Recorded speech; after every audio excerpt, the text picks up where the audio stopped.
Bom, senta aí, se acomoda, pega um café, talvez pegue um chá, porque hoje a gente vai conversar sobre Blood Chanel. E não só sobre o perfume, a gente vai conversar sobre a história do Blood Chanel, sobre como ele moldou o mercado, a gente vai conversar sobre os contratipos de Blood Chanel, diferentes versões de Blood Chanel. Então, senta aí, se acomoda e bora começar esse papo, porque parece que foi ontem, né, bicho, que foi lançado o Blood Chanel, mas já fazem 15 anos. Em 2010 foi lançado esse perfume e ele simplesmente moldou a perfumaria masculina como é hoje, tá? Existe uma tendência agora de um afastamento desse tipo de cheiro, as fragrâncias azuis, os blunts que a gente fala, mas por cerca de uma década, 15 anos, essas fragrâncias dominaram o mercado graças ao Blood Chanel, que foi o primeiro. E é interessante olhar para o passado, né, 15 anos atrás, para descobrir como que esse DNA sobreviveu. Será que ele virou um clássico? Será que ele ficou batido? Será que ele ficou datado? E é isso que a gente vai fazer hoje. Bom, eu tô com o Blood Chanel EDT aqui. Eu acabei de tomar banho, tá? Vou dar uma borrifada. Falando sobre o frasco, mega simples, um azul escuro, muito minimalista, assim como a fragrância, né? Uma fragrância muito masculina, lembra um gel de cabelo mega refinado, produto de beleza mega refinado.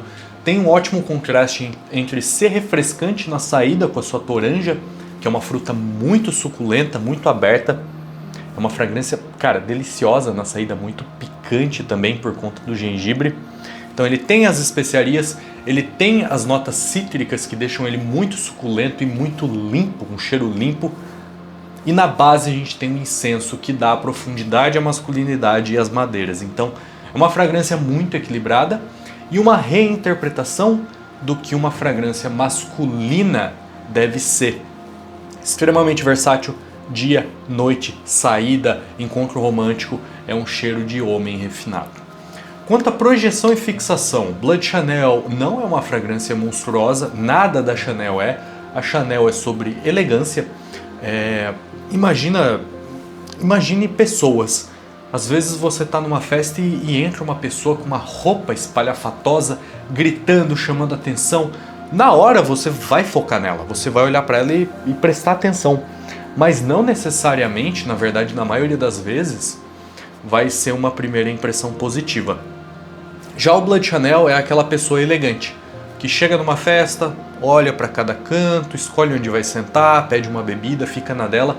Mas quando você começa a prestar atenção nela, você começa a notar um tom misterioso, um tom elegante, e isso vai criando um magnetismo para a personalidade dela. Isso é Blood Chanel, algo delicado, suave. Então, se você gosta de perfumes muito chamativos, você vai se decepcionar com Blood Chanel, porque ele é um perfume calmo, de performance calma, arejado, fixa bem na minha pele, 7, 8 horas o EDT, não sendo num calorão, mas que ele projeta de forma leve e elegante, tá? Além disso, é um perfume muito caro, custa mais de R$1.000. Se você está procurando performance, você vai se arrepender muito de comprar um perfume de R$1.000 com uma performance discreta e, na minha opinião, elegante. Para alguns água de chuchu, para mim elegante. Bom, depois que o Blood Chanel foi lançado, sempre que a Chanel lança algo, várias empresas seguem a tendência. Foi assim com o Allure foi lançado e o DNA Allure ficou, o Allure Sport para ser mais específico, ficou em alta por muitos anos, e com Blood Chanel não foi diferente. Veio o Dior Sauvage, que vai na mesma pegada. Eu acho que o Dior Sauvage vai para uma linha mais metálica, artificial, muito mais chamativo, fixa e projeta muito mais, ainda assim muito agradável. Tem o tom de limpeza que o Blood Chanel tem, com a profundidade ambarada no fundo do Ambroxan. Então a Dior mandou muito bem com o Dior Sauvage. Só que aqui entra uma questão interessante. A gente nota o envelhecimento desses perfumes. Para mim, o Blood Chanel está envelhecendo igual vinho, por conta de alguns motivos. Ele usa matérias-primas muito naturais, ele não usa Ambroxan, ele não usa um monte de coisa sintética. Ele usa toranja, ele usa incenso, ele usa madeiras, ele usa elementos que você encontra na natureza. Então, ele era relevante em 2010, ele era moderno em 2010, e cara, daqui 500 anos vai ser uma fragrância relevante e ainda moderna. É o que acontece, por exemplo, com Acqua di Parma, uma fragrância que tem mais de 100 anos, que continua relevante. Por quê? Porque tudo é natural. Já com o Sauvage, eu acho que aconteceu o oposto, tá? Dior Sauvage usa notas muito sintéticas e artificiais, principalmente o Ambroxan. O Ambroxan, né, que imita o Ambergris, que vinha lá das baleias, mas agora é proibido, ainda bem para as pobres baleias, né? É uma nota bastante sintética, bastante característica, com um tom ambarado, adocicado, limpo, muito agradável, mas o Ambroxan foi muito usado de 2010 até 2020, ainda segue sendo usado. Então quando você sente um perfume com muito Ambroxan, como é o caso do Dior Sauvage, já te remete a algo datado. Não, isso aqui, pô, era de uns 10 anos atrás. Igual você cheirar o Acqua di Gio original, o L'Eau de Sei Pour Homme, continuam perfumes incríveis, mas você nota o Cologne, principalmente do Acqua di Gio, do Caiaque, você nota aquilo e fala, pô, isso aqui é da década de 90. Então, basicamente é isso. É uma fragrância que envelheceu como vinho, enquanto outras fragrâncias azuis têm envelhecido mal, na minha opinião. O caso do Sauvage é um perfume que eu gosto, é um perfume que eu indico, que eu recomendo. Mas é inegável que está envelhecendo, você sente o Sauvage, você fala, pô, isso aqui já é um pouco datado, isso aqui é batido, e o mesmo não acontece com o Blood Chanel, não fosse a enxurrada de contratipos, né? Falando sobre contratipos, o Blood Chanel, todo mundo quis morder uma fatia do bolo, né? A Chanel abriu a porta da festa, lançando uma fragrância incrível, as outras empresas designer lançaram as suas versões de perfume Blood Chanel, como o caso do Dior Sauvage, e as empresas de contratipo também queriam participar da festa com seus clones, né? Então existem muitos contratipos de Blood Chanel. No começo, houve uma dificuldade muito grande, assim como no caso do Creed Aventus, de existir um clone bom de Blood Chanel, porque as notas utilizadas no Blood Chanel, primeiro, são muito naturais, são exclusivas da Chanel, né? E principalmente o incenso de fundo é muito bem dosado. As empresas de clone, de contratipo, árabe, brasileira, tanto faz, you name it, tinham muita dificuldade de chegar num incenso que não fosse muito amargo, que não desandasse no calor, porque o Blood Chanel está sempre no limite.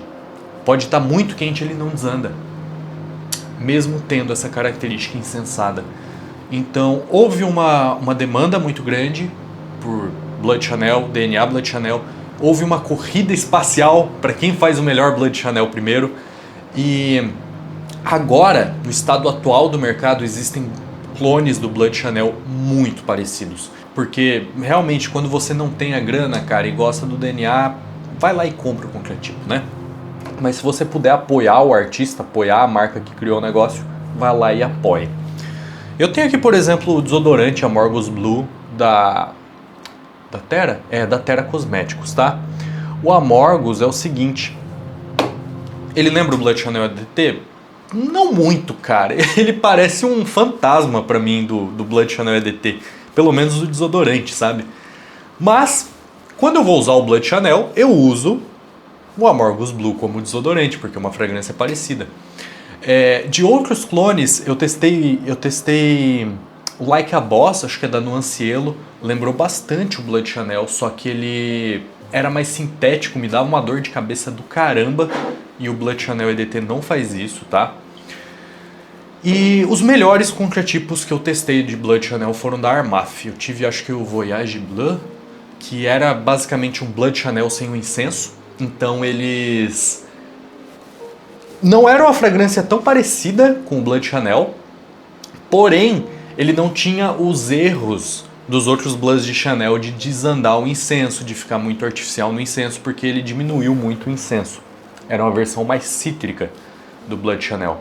E hoje em dia a gente tem o Iconic Bleu da Armaf, que, cara, é um clone muito similar, entendeu? Então eu acho que é um DNA que, assim como o do Creed Aventus, conseguiram emular e conseguiram chegar numa pegada muito parecida com o Blood Chanel EDT. Para quem compra realmente contratipo, é difícil justificar comprar um Blood Chanel original, porque os contratipos chegaram muito perto, a não ser que você queira apoiar a marca, queira apoiar a criação, queira ter o negócio original.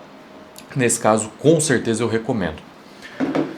Bom, a gente tem outras versões do Blood Chanel também. Tem o EDP, que é uma versão um pouco mais frutada, um pouco mais doce, um pouco mais redonda, sem tanto incenso, né? Melhor no calor, melhor no frio, aliás. E a gente tem a versão Parfum, que é a minha favorita. Bom, a versão Parfum é bem diferente. Deixa eu até passar no lado direito. E é a versão que eu recomendo por alguns motivos. Primeiro ponto. Porra, o aroma é bem melhor. Eu acho o Blood Chanel Parfum. Eu passei os dois aqui, né? Na saída já o Blood Chanel Parfum é um dos melhores perfumes que eu já senti na minha vida. É impressionante. Ele pega tudo que o Blood Chanel faz, o EDT faz, e melhora muito. Outros pontos, a performance do Blood Chanel Parfum é bem melhor. Ele não projeta tanto na primeira hora, quanto o EDT, que é mais cítrico, mas ele, depois de 1 hora em diante, ele vai projetar mais que o EDT e ele fixa umas 2 horas a mais. Então, apesar dele ser mais caro, ele acaba te entregando mais performance e no preço por uso, ele acaba saindo mais barato que o EDT. E o último ponto, o Parfum é mais exclusivo. Eu não conheço o contratipo do Blood Chanel Parfum, talvez tenha, e eu duvido muito que tenha sido tão fácil clonar também o Parfum. O EDT já foi muito difícil e muitas empresas clonaram o EDT para chegar onde ele chegou. O Parfum, né, como as pessoas não procuram tanto, acaba que não tem contratipo, quase quando tem não chegou num nível de similaridade tão alto. Então, para quem quer a exclusividade e quer pagar e quer apoiar a marca, o Parfum é onde você tem que comprar. Ele é melhor no frio, um pouco pior no calor, né, porque ele é mais pesado. É incrível. Ele pega tudo que o EDT faz e melhora. Ele tem um fundo com tonka, um fundo ambarado também, que deixa ele mais quente, né? Eu disse que o EDT é bem cítrico na saída, equilibrado, daí ele tem um incenso de fundo com madeiras. Já o Blood Chanel Parfum vai e adiciona um toque ambarado, um toque adocicado da tonka, mas bem pouquinho doce, não é um perfume doce, tá? Assim, sem graça. Ele fica muito mais cremoso, muito mais profundo. É como se o Blood Chanel EDT fosse algo transparente e leve, e o Blood Chanel Parfum fosse algo pesado, denso, escuro. Você sente no ar o peso do Parfum. Ele tem uma construção de perfume muito mais robusta, e essa robustez dele faz ele fixar mais, faz ele projetar mais, faz ele ser mais complexo. O Blood Chanel EDT tem as suas facetas de incenso, de cítrico, de madeira, que vão ao longo das horas alternando e modificando a fragrância. Ele já está diferente, agora ele está bem azedo do que quando eu espirrei. O gengibre, a toranja saiu um pouco e o gengibre está tomando mais conta. Mas o Parfum tem uma complexidade, cara, absurda. A cada 5 minutos que você cheira ele, ele tá diferente. Uma hora ele tá mais cremoso, depois ele vem mais amadeirado, o cítrico sai um pouco e ele vai se transformando uma metamorfose. É uma perfumaria de muito alto nível. O Blood Chanel EDT já é, o Blood Chanel Parfum mais ainda. Gente, recomendo? Cara, pra caramba, o Blood Chanel é um clássico, envelheceu muito bem, uma das melhores linhas do mercado, um dos melhores perfumes da Chanel. Acho que das fragrâncias azuis do mercado, a gente tem a Acqua di Gio Profondo, que foi a resposta da Armani a esse DNA. A gente tem o Sauvage, a gente tem o Prada Lunarosa Carbon. Enfim, a gente tem inúmeros. O YEDT da Yves Saint Laurent. De todas essas fragrâncias azuis, nessa pegada produto masculino de cabelo, levemente frutado, levemente especiado, levemente amadeirado, limpo, Blood Chanel é o mais refinado, é o menos bobo, o mais maduro, e principalmente a versão Parfum. Vamos ver a Exclusive. Veio num preço ridiculamente alto. O Exclusive veio custando acho que quase o dobro do EDT, infelizmente. Mas quem sabe, né, a gente coloca a mão para fazer uma review no futuro. Valeu, falou, fui!